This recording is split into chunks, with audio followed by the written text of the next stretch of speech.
শ্রীরামপুর বেতারবাণী নিবেদিত আপনার স্বাস্থ্য আমাদের ভাবনা এই অনুষ্ঠানটিতে আজকে আমি আছি মনস্বিতা ব্যানার্জি, আর আজকে আমাদের সাথে আছেন বিশিষ্ট অস্থিরোগ বিশেষজ্ঞ ডক্টর নিলয়কান্তি দাস।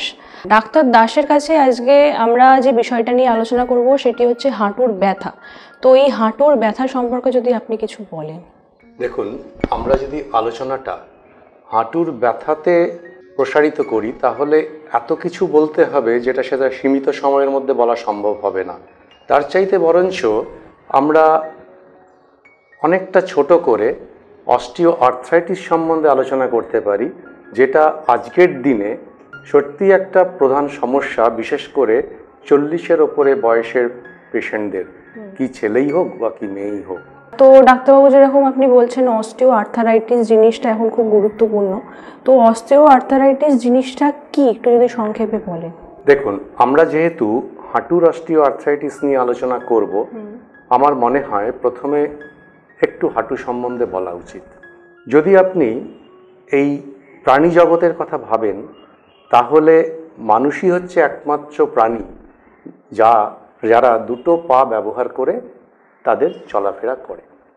যেহেতু দুটো পায়ের ওপর সমস্ত ওজনটাকে সারা জীবন ধরে বহন করতে হয়, সেই জন্য স্বভাবতই হাঁটুর ওপর অনেক বেশি চাপ পড়ছে এবং অস্টিও আর্থ্রাইটিসের পরিমাণটাও তাদের পক্ষে অনেক বেশি হয়ে যাচ্ছে এবং তারা খুব বেশি অস্টিও আর্থ্রাইটিসে ভুগছেন। এবার হাঁটু সম্বন্ধে আসা যাক। হাঁটুর যদি গঠনগত দিক আমরা চিন্তা করি তাহলে তিনটে হাড় হাঁটু তৈরি করে।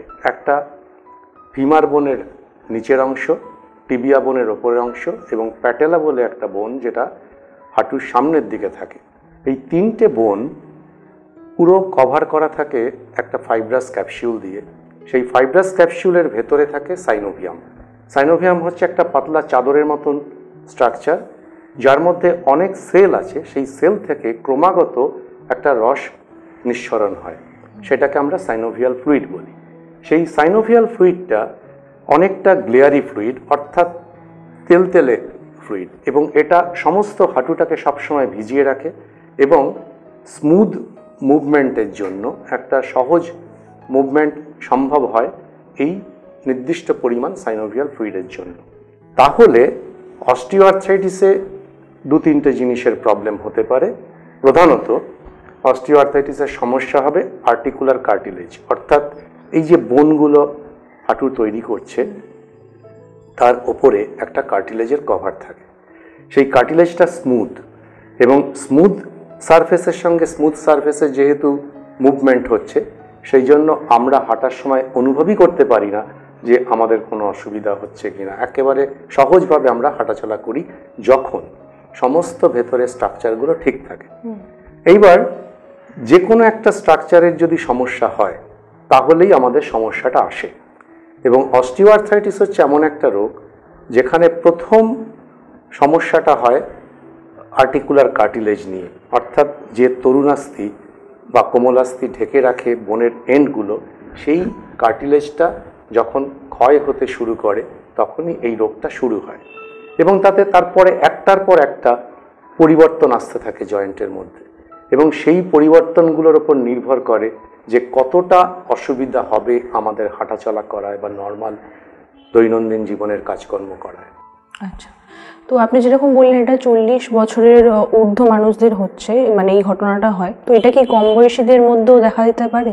শুনুন, আমি যেটা বললাম যে 40-এর পর থেকে সাধারণত শুরু হয়, সেটা হচ্ছে প্রাইমারি অস্টিও আর্থ্রাইটিস। অস্টিও আর্থ্রাইটিসকে আমরা সাধারণত দুভাগে ভাগ করি।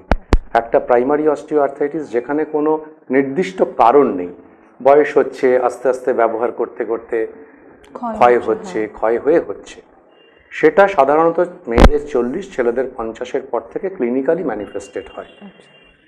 কিন্তু যদি কোনো রোগের জন্য অস্টিও আর্থ্রাইটিস হয়, মনে করা যাক কোনো চোট আঘাতজনিত কারণে হাঁটুটা খুব বিকৃত হয়ে গেছে, এই যে ডিফর্মড হয়ে যাওয়ার জন্য ওদের তো articular cartilage to cartilage smooth movement হচ্ছে না, সেই রকম ক্ষেত্রে অস্টিও আর্থ্রাইটিসটা কিন্তু অনেক আগেই হতে পারে।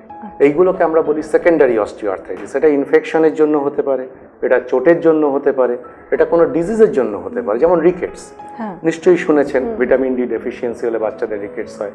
সেই রিকেটসের এফেক্টে হাঁটুটা ডিফর্মড হয়ে গেল। এই ডিফর্মড হাঁটু নিয়ে হাঁটাচলা করতে করতে করতে করতে খুব অল্প বয়সের মধ্যেই তাদের অস্টিও আর্থ্রাইটিস হতে পারে। আচ্ছা আচ্ছা, এই রোগটা কি মানে বংশগত নাকি সংক্রামক? না, অস্টিও আর্থ্রাইটিসের অনেক ভাগ আছে। তার মধ্যে একটা ভাগ হচ্ছে প্রাইমারি জেনারেলাইজড অস্টিও আর্থ্রোপ্যাথি।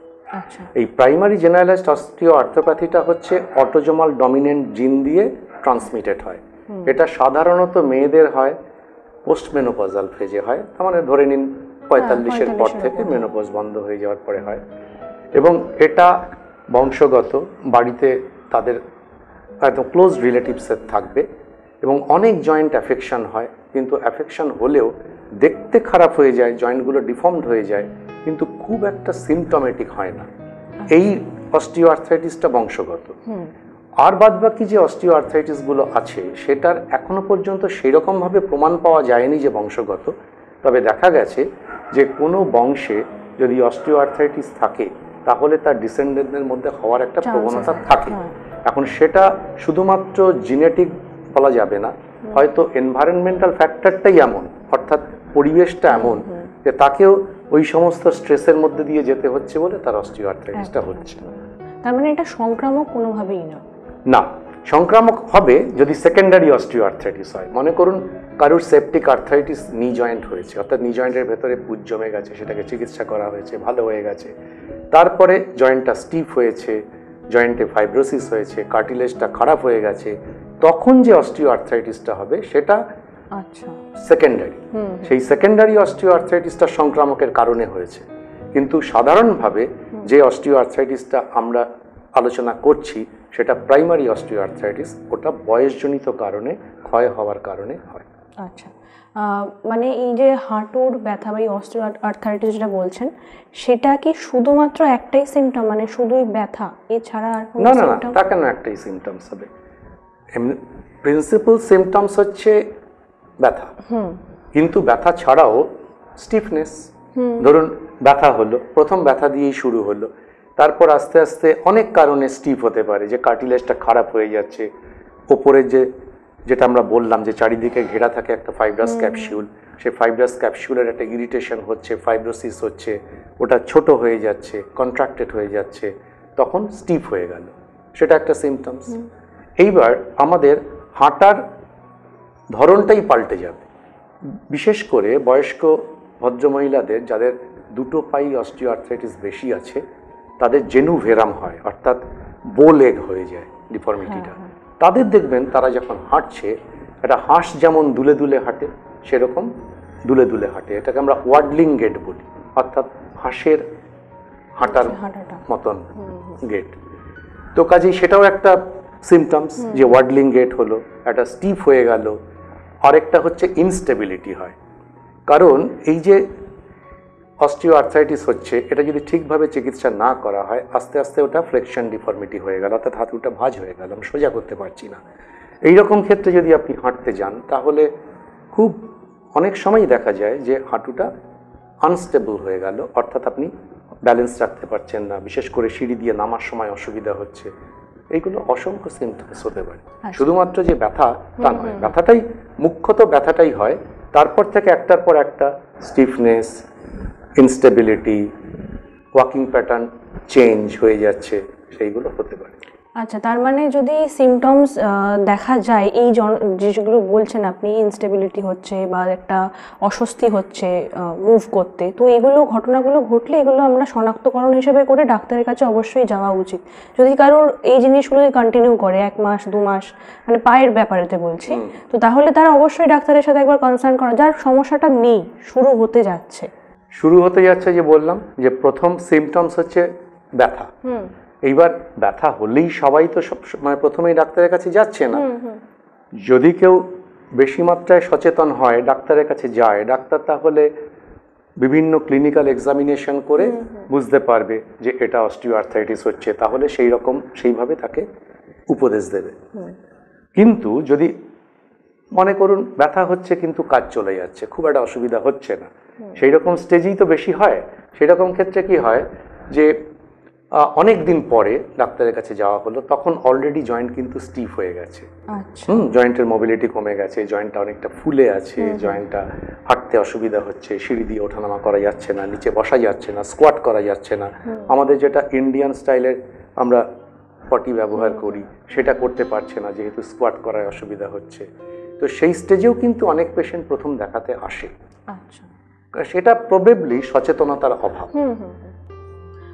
আচ্ছা, এবার একটা মানে মুখ্য প্রশ্নে আসি, সেটা হচ্ছে যে নি রিপ্লেসমেন্ট, এই জিনিসটা মানুষের মধ্যে একখানা এসছে যে অনেকে মনে করছে নি রিপ্লেসমেন্ট হলে সে দুটো হাঁটুই ঠিক হয়ে গেল, হাঁটতে চলতে পারবে আগের মতোই। আবার অনেকের একটা ভীতি আছে যে নি রিপ্লেসমেন্টের পর আমি কি পুরোপুরি জবুথবু হয়ে যাব? না, দেখুন, প্রথমেই নি রিপ্লেসমেন্ট আমরা যাব না। তার কারণটা হচ্ছে এই যে এটা যেহেতু এমন একটা রোগ, যে রোগের মধ্যে দিয়ে সবাইকেই যেতে হবে। কারুর হয়তো সিমটমস হবে, কারুর হয়তো সিমটমস হবে না, সেটার জন্য অনেকগুলো ফ্যাক্টর আছে, অত ডিটেলসে এখানে আলোচনা করছি না। তবে প্রথমেই আপনি নি রিপ্লেসমেন্টের কথা একদমই ভাববেন না। তার কারণ নি রিপ্লেসমেন্ট করলেই কিন্তু সব সমস্যার সমাধান হবে না। যেহেতু এটা একটা খুব কমন ডিজিজ, সেই জন্য প্রথমেই নি রিপ্লেসমেন্ট সম্বন্ধে আমরা না আলোচনা করে প্রথমে বলা যাক যে প্রথম যখন ধরা পড়বে রোগটা, কিভাবে আমরা চিকিৎসা করব। প্রথম চিকিৎসা হবে কনজারভেটিভ, অর্থাৎ আমরা অপারেশনের কথা একেবারেই ভাববো না। এবং কনজারভেটিভ ট্রিটমেন্টে পেশেন্টের ব্যথা কমার ওষুধ দিতে হবে, যে অ্যাক্টিভিটিসগুলো করলে পেশেন্টের ব্যথা হবে সেগুলো একটু বারণ করতে হবে করতে। তারপর এক্সারসাইজ করে কোয়াড্রিসেপসের পাওয়ার বাড়াতে হবে, কারণ যে কোনো নি ডিসঅর্ডারে প্রথম যে প্রবলেমটা হয় সেটা হচ্ছে কোয়াড্রিসেপস মাসলটা ওয়েস্টিং হয়ে যায়, অর্থাৎ এটার পরিমাণটা কমে যায়, জোর কমে যায়, সেটার জন্য ইনস্টেবিলিটি হয় এবং পরে অনেক অসুবিধা হয়। তাহলে আমরা কনজারভেটিভ ট্রিটমেন্ট করে যদি ব্যথাটাকে কমাতে পারি, তাহলে আমার অপারেশন করার কোনো দরকার নেই, আমি আমার নর্মাল হাঁটাচলা করতে পারছি, নর্মাল কাজকর্ম করতে পারছি। এবং সেই সঙ্গে যদি আমি মাসলের জোর বাড়াতে পারি, তাহলে আমার ওই দিক থেকেও আমি নিশ্চিন্ত হলাম যে আমার হাঁটতে হাঁটতে ইনস্টেবিলিটি হবে না। তারপর আমাদের যদি মুভমেন্টটাও আমরা ঠিক রাখতে পারি, তাহলে আমাদের নর্মাল দৈনন্দিন কাজকর্মে কোনো অসুবিধা হবে না। সেটা কিন্তু করা সম্ভব। যদি প্রথম দিকে আমরা রোগটাকে ধরতে পারি, তাহলে 8 বছর, 10 বছর, 15 বছরও পেছিয়ে দেওয়া যেতে পারে। ঠিক আছে? এছাড়াও কিছু কিছু ওষুধ আছে যেগুলো কার্টিলেজের হেলথটাকে ভালো করতে সাহায্য করে, কার্টিলেজ রিজেনারেশন করতে সাহায্য করে। কিছু আছে, সাইনোভিয়ামটা ইনফ্লেমড হয়েছে, সাইনোভিয়ামের ইনফ্লামেশনটা কমাতে পারে, তাহলে ফোলাও কমবে, ব্যথাও কমবে, রেঞ্জ অফ মুভমেন্টটাও বাড়বে। সেইগুলো যখন ফেল করবে, তখন আমরা নি রিপ্লেসমেন্টের কথা ভাবব।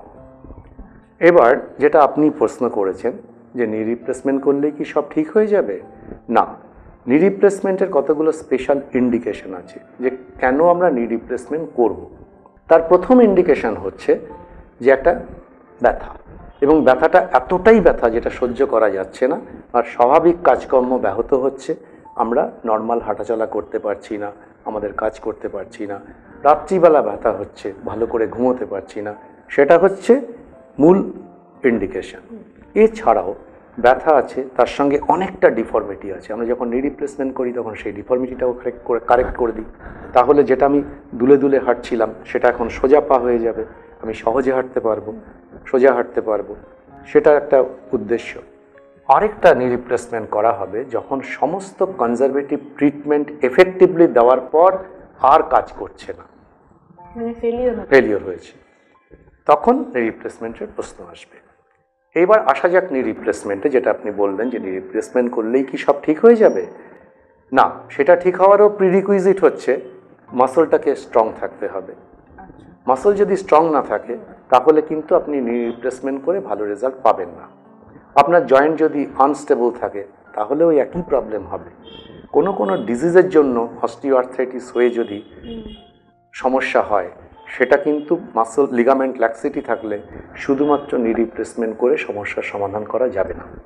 কিন্তু সামগ্রিকভাবে এখন এত উন্নত মানের নি রিপ্লেসমেন্টের প্রসেসিস বেরিয়েছে যে আমরা যদি সত্যিকারের ইন্ডিকেশনে অপারেশন করি তাহলে নি রিপ্লেসমেন্ট করার পর সত্যি সত্যি পেশেন্টের অনেক হাঁটা চলায় উন্নতি হয়, ব্যথা কমে যায় এবং তারা মোটামুটি একটা স্বাভাবিক জীবন ফিরে পেতে পারে। আচ্ছা ডাক্তারবাবু, এই যে নি রিপ্লেসমেন্ট কতটা খরচা সাপেক্ষ বা মানে একটা মানুষের জন্য, সেটা যদি একটুখানি জানা যেত। এটা না এক কথায় বলা যাবে না, তার কারণ হচ্ছে বিভিন্ন ইনস্টিটিউশনে নি রিপ্লেসমেন্ট করা হয় বিভিন্ন প্যাকেজে। আচ্ছা, এটা একটা। আর 2 নম্বর হচ্ছে আপনি যে রিপ্লেসমেন্টের জন্য প্রসেসিসটা ব্যবহার করবেন সেটারও একটা অনেকটা ভ্যারি করে। যেমন ধরুন, যদি ইন্ডিয়ান মেক কোনো আমরা ইমপ্লান্ট ইউজ করি তাহলে তার যা দাম হবে সেটা ফরেনের খুব নামকরা কোম্পানির ইমপ্লান্টের সঙ্গে কিন্তু অনেকটাই তফাৎ হবে। কাজেই ওরকম এক কথায় এটা বলা যাবে না, তবে যথেষ্ট খরচ সাপেক্ষ এই অপারেশন। কিন্তু এখন বিভিন্ন প্রকল্পে এটা প্রায় বিনা পয়সায় অনেক প্রকল্পে কিন্তু এটা করা হচ্ছে। আচ্ছা, তো আজকে আমাদের যে আলোচনাটা ছিল, আলোচ্য বিষয়টা ছিল যেটা, সেখানেতে আমরা অনুষ্ঠানের শেষ পর্যায়ে এসে গেছি। তো ডাক্তারবাবুকে আমি শুধু একটাই জিজ্ঞেস করবো যে আপনি দর্শক বন্ধুদেরকে কি বলতে চান, মানে এই অস্টিও আর্থারাইটিসের ব্যাপারেতে যদি কোনো কিছু করা বা আগে থেকে সাবধান হওয়া, এই ব্যাপারে যদি কিছু বলতে চান। দেখুন, অস্টিও আর্থ্রাইটিস অফ নি জয়েন্টেই অস্টিও আর্থ্রাইটিসটা সবচাইতে বেশি আমরা অনুভব করি। তার কারণ যেটা আমি প্রথমেই বললাম যে আমরা বাইপেডাল অ্যানিমাল, দুপায়ে হাঁটি। তো অস্টিও আর্থ্রাইটিস সবার হবে, আজ হোক কাল হোক হবে।